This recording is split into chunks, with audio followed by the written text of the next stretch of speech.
Good morning student. हमने lecture 2 में chemical kinetics रासायनिक बलगतिकी इसमें रेट के बारे में डिस्कशन किया और मैंने आपको एक एग्जांपल दिया था कि नाइट्रोजन और हाइड्रोजन मिलकर के क्या बना रहे थे, NH3।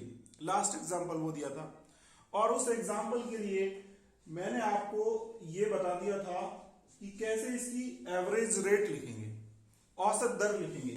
ये रिएक्शन थी, ये रिएक्शन, इसके लिए औसत दर बता दिया था मैंने आपको। अब औसत दर के अलावा, एवरेज रेट के अलावा अगर आपको इंस्टेंटेनियस रेट लिखनी है इसकी, तो आप कैसे लिखोगे? तो इंस्टेंटेनियस रेट पहले N2 के लिए लिखो, फिर किसके लिए लिखेंगे, H2 के लिए लिखेंगे और फिर किसके लिए लिखेंगे, NH3 के लिए लिखेंगे। तो सबसे पहले N2 के लिए लिखते हैं। तो देखो यहां पर क्या करेंगे, N2 क्या है, N2 रिएक्टेंट है और रिएक्टेंट के लिए नेगेटिव साइन लगा दोगे, सबसे पहला काम आपका। फिर क्या करोगे, फिर उसके बाद लिखोगे D और N2 और डिवाइड में क्या लिखोगे, डिवाइड में लिखोगे DT। ये N2 के लिए लिख दिया, ऐसे H2 के लिए लिख देंगे। यहां पर देख लो इसका ये जो स्टोइकियोमेट्रिक कोएफिशिएंट है 1 है, तो डिवाइड में 1 जाएगा।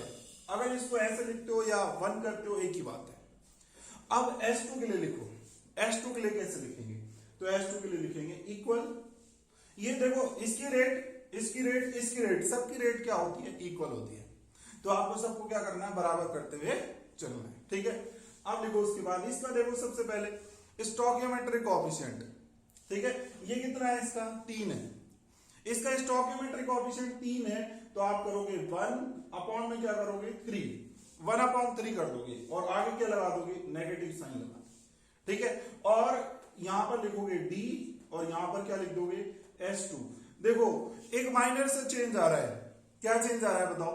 इसमें थोड़ा सा चेंज ये आ रहा है कि जब अपन एवरेज रेट की बात कर रहे थे तो वहां पर डेल्टा चल रहा था, यहां पर क्या चल रहा है, यहां पर D चल रहा है, इतना सा डिफरेंस है। मैंने आपको बताया कि जब गैप ज्यादा होगा, लार्ज गैप होगा, तो उस केस में डेल्टा चलेगा, तो एवरेज रेट चलेगी। और जब गैप बहुत कम होगा टाइम का, टाइम इंटरवल जो है नाम मात्र का है, तो उस केस में क्या चलेगा, उस केस में D लगा देंगे, बस यहां पे D आ गया इतना सा। इंस्टेंटेनियस रेट में आपको सिर्फ क्या करना है, D यूज करना है और कुछ नहीं। तो आप लिखोगे उसके बाद ये लिख दिया आपने और डिवाइड में क्या लिख दोगे, डिवाइड में लिख दोगे D, ठीक है, ये लिख दिया।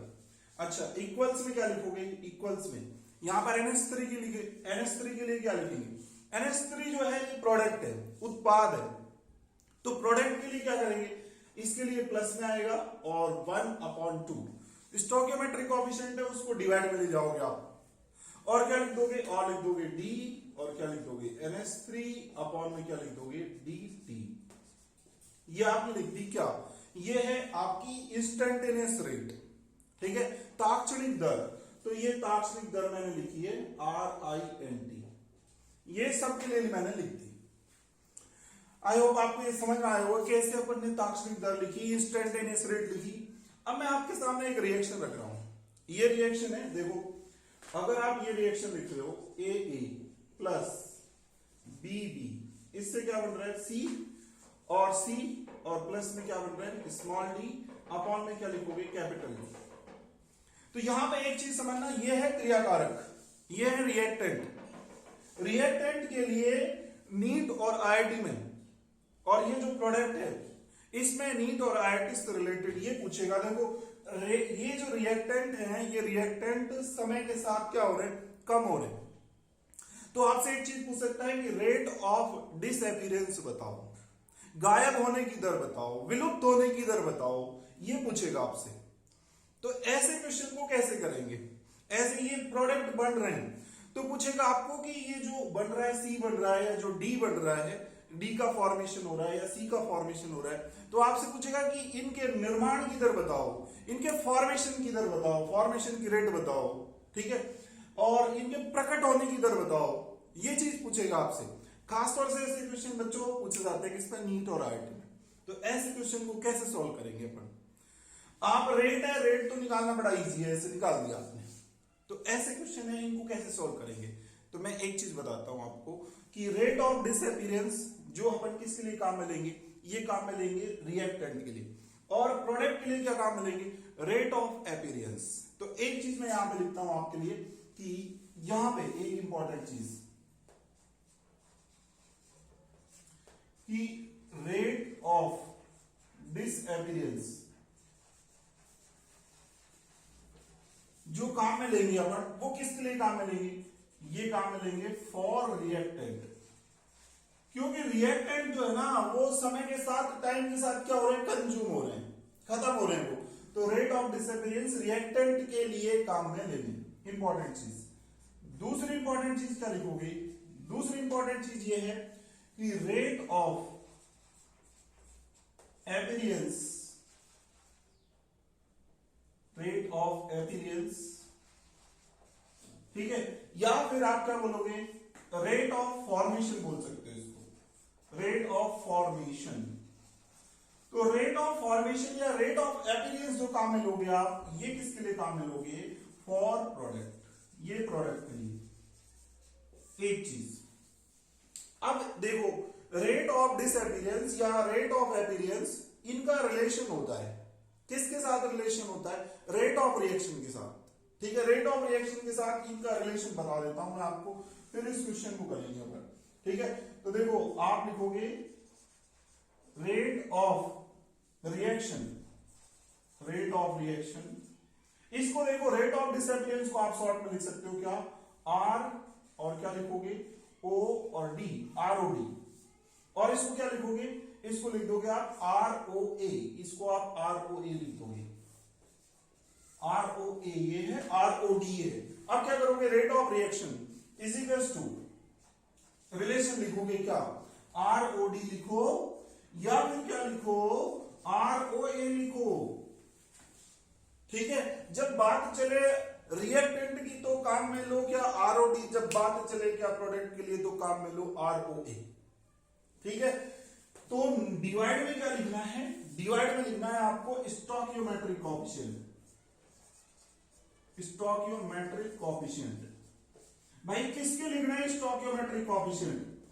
अरे इंपॉर्टेंट बात यह है कि जब बात चले किसकी? आरओडी की बात करें तो ये आरओडी किसके लिए है? ये है रिएक्टेंट के लिए, तो रिएक्टेंट के स्टोइकियोमेट्रिक कोएफिशिएंट। और जब बात करें आरओए की, ये प्रोडक्ट के लिए, तो यहां पर प्रोडक्ट के स्टोइकियोमेट्रिक कोएफिशिएंट, ये बात ध्यान रखनी है आपको। तो स्टोइकियोमेट्रिक कोएफिशिएंट लिखने किसके? ऑफ रिएक्टेंट या फिर किसका? प्रोडक्ट, ठीक है। ये चीज, ये इंपॉर्टेंट चीज है, इससे आप क्या करोगे? इससे आप कंक्लूजन निकालोगे, ठीक है। अब देखो नेक्स्ट आगे अपन बात करें, ये अपन ने लिख दिया, यहां पे ये वर्ड जो है थोड़ा सा मिस हो रहा होगा, इसको मैं इधर कर देता हूं।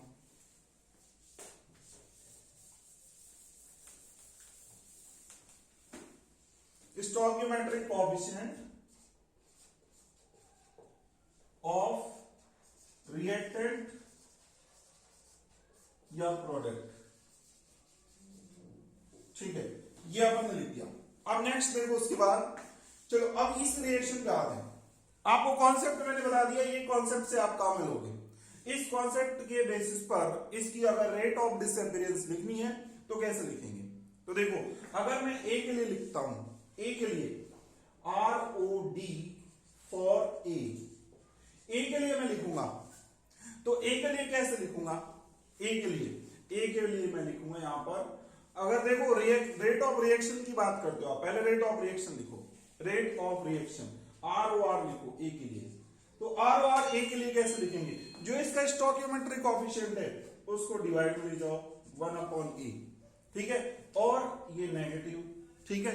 और क्या लिखोगे? और लिखोगे आप, देखो यहां पर अगर एवरेज रेट की बात चलेगी तो डेल्टा लगा देंगे, तो डेल्टा, और क्या लिख दोगे आप? यहां पे लिख दोगे ए, अपॉन में क्या लिख दोगे? डेल्टा, और क्या लिख दोगे? टी। ये आपने लिख दिया। अब देखो, अब यहां पे जाओ, रेट ऑफ रिएक्शन क्या? R O R is equal to में क्या लिखोगे? आर ओ डी, अपॉन में क्या आ रहा है? अपॉन में स्टोइकियोमेट्रिक कोएफिशिएंट, ये आपने रिलेशन दिया। अब इस रिलेशन के बेसिस पे बोलो कि रेट ऑफ रिएक्शन जो आप लिखोगे वो पूरी रेट ऑफ रिएक्शन ये है। तो आप एक काम करो कि ये जो स्टोइकियोमेट्रिक कोएफिशिएंट है इसको हटा दो, बाकी का जो कुछ भी बचेगा, जो कुछ भी यहां पर रिमेनिंग है वो क्या है? यहां पर वो यहां पर ROD है। देखो आप रिलेशन देखो, ROD ROR rate of reaction is equal to क्या लिख रहे हो, ROD अपॉन स्टोइकियोमेट्रिक कोएफिशिएंट लिख रहे हो। तो आप देखो स्टोइकियोमेट्रिक कोएफिशिएंट तो ये है A का, उसको क्या करना है आपको, उसको नहीं छेड़ना, ये तो स्टोइकियोमेट्रिक कोएफिशिएंट है। बाकी का जो बच गया वो क्या है आपका, वो है यहां से ROD। तो ROD जो लिखोगे यहां से ROD जो लिखोगे किसके लिए, A के लिए, वो क्या लिखोगे, ये जो स्टोइकियोमेट्रिक कोएफिशिएंट है उसको छोड़ दो, बाकी का जो कुछ बचा है वो क्या है, ROD है। ठीक है, तो नेगेटिव और क्या लिखोगे आप लिखोगे डेल्टा और क्या लिखोगे A अपॉन में क्या लिख दोगे डेल्टा T। ऐसे क्या आ जाएगा, A का ROD आ जाएगा, A का रेट ऑफ डिसअपीयरेंस आ जाएगा। ऐसे अगर आपको रेट ऑफ डिसअपीयरेंस किसका लिखना है, B का लिखना है, B का कैसे लिखेंगे, तो B के लिए देखो, B के लिए सिंपल आप क्या करोगे, ROD ऑफ B, तो B में क्या करोगे, आपको स्टोइकियोमेट्रिक कोएफिशिएंट को नहीं लेना, क्योंकि स्टोइकियोमेट्रिक कोएफिशिएंट जब हट जाता है तो ये अगर हट जाएगा तो ये और ये क्या हो जाएंगे बराबर। तो स्टोइकियोमेट्रिक कोएफिशिएंट को आप नहीं लोगे किसमें, ROD या ROA में, बस ये आपको याद रखना है। तो यहां पर क्या लिखोगे, ROD फॉर B अगर अपन लिखेंगे तो सिर्फ स्टोइकियोमेट्रिक कोएफिशिएंट को नहीं लिखेंगे, जो कुछ बचा है वो लिखेंगे, क्या लिखेंगे माइनस में डेल्टा और क्या लिखोगे B अपॉन में क्या लिख दोगे डेल्टा T। अगर आप देखते हो यहाँ पे नेगेटिव, देखो ये B है, इसका स्टोइकियोमेट्रिक कोएफिशिएंट क्या है 1 अपॉन B है।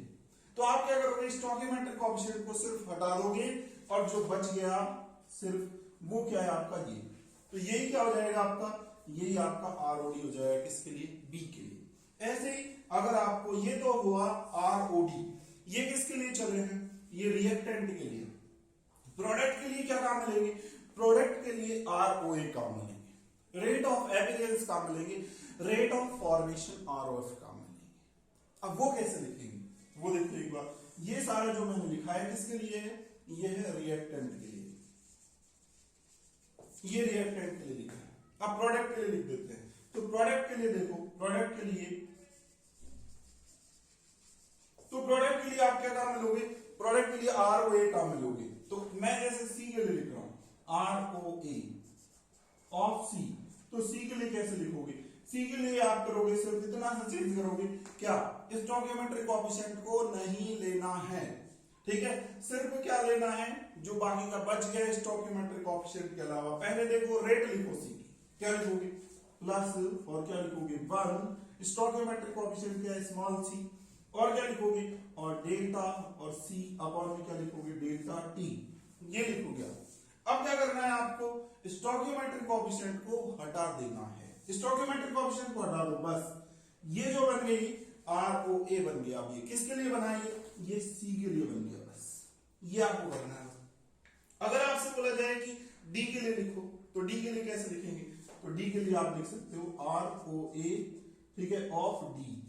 तो D के लिए आपको क्या करना है, D के लिए पहले रेट लिखो, तो रेट क्या लिखोगे, रेट लिखोगे प्लस 1/D, ठीक है, और क्या लिखोगे डेल्टा और D अपॉन में क्या लिखोगे डेल्टा T, ये आप लिखोगे। यहां से क्या करोगे, स्टोइकियोमेट्रिक कोएफिशिएंट को क्या कर दोगे, हटा दोगे, ये हट गया, बस जो बच गया वो क्या हो जाएगा आपका, ये हो जाएगा ROD, किसके लिए हो जाएगा ये ROA हो जाएगा, किसके लिए हो जाएगा ये D के लिए, ये ROA किसके लिए हो जाएगा C के लिए।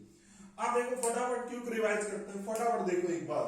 सबसे पहले मैंने ये रिएक्शन लिखी, इस रिएक्शन के लिए इंस्टेंटेनियस रेट क्या लिखोगे, आप लिखोगे यहां पर D यूज करोगे, ये N2 है रिएक्टेंट, तो नेगेटिव साइन लगाओगे, तो नेगेटिव dN2 अपॉन dt, ये सिर्फ ये इसके लिए लिख दो। यहां पर देखो, यहां पर जो स्टोइकियोमेट्रिक कोएफिशिएंट आएगा उसको क्या करेंगे डिवाइड में ले जाएंगे, तो डिवाइड में लेंगे 1/3, रिएक्टेंट है आगे नेगेटिव साइन लगा दें, और क्या लिख दोगे dS2 अपॉन dt, ये S2 के लिए लिख दिया। NH3 के लिए बात करेंगे तो 2 को डिवाइड में ले जाओगे, और ये प्रोडक्ट है तो प्रोडक्ट के लिए क्या आ जाएगा प्लस में आ जाएगा, ठीक है, इस तरीके से लिख दोगे आप। ये आपने क्या लिख दिया, ये आपने इंस्टेंटेनियस रेट लिख दिया। फिर एक रिएक्शन ली हमने, रिएक्शन में क्या देखा, ये AA BB, इससे क्या बन रहा है CC, ये रिएक्शन। इस रिएक्शन में, इस रिएक्शन से रिलेटेड इंपॉर्टेंट चीज मैंने बताई कि रिएक्टेंट है उसके लिए रेट ऑफ डिसअपीयरेंस काम मिलोगे, प्रोडक्ट के लिए रेट ऑफ अपीयरेंस काम मिलोगे या रेट ऑफ फॉर्मेशन काम मिलोगे। ठीक है, रेट ऑफ रिएक्शन और रेट ऑफ डिसअपीयरेंस या रेट ऑफ अपीयरेंस में क्या रिलेशन है, वो ये है। इसमें जो है रेट ऑफ डिसअपीयरेंस या रेट ऑफ अपीयरेंस में स्टोइकोमेट्रिक कोएफिशिएंट नहीं आएंगे और रेट ऑफ रिएक्शन में स्टोइकोमेट्रिक कोएफिशिएंट आएंगे। तो आप देखो यहां से अगर आपको रेट ऑफ रिएक्शन लिखनी है किसकी, ए की, तो इसमें स्टोइकोमेट्रिक कोएफिशिएंट अपन ने यूज में लिया और जब रेट ऑफ डिसअपीयरेंस लिया ए का तो इसमें स्टोइकोमेट्रिक कोएफिशिएंट नहीं आए, सिर्फ ये लिख दिया, ऐसे बी का लिख दिया, ऐसे किसका लिख दिया, सी का लिख दिया।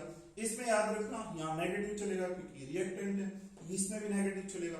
प्रोडक्ट की बात करेंगे तो पॉजिटिव में आ जाएगा, तो यहाँ पे भी ये भी प्रोडक्ट है, इसके लिए क्या जाएगा, पॉजिटिव में आ जाएगा। आई होप आपको समझ में आया होगा।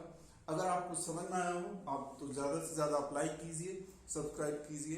Thank you so much. फिर से आपके साथ मुलाकात होगी एक नए वीडियो के साथ। Thank you so much.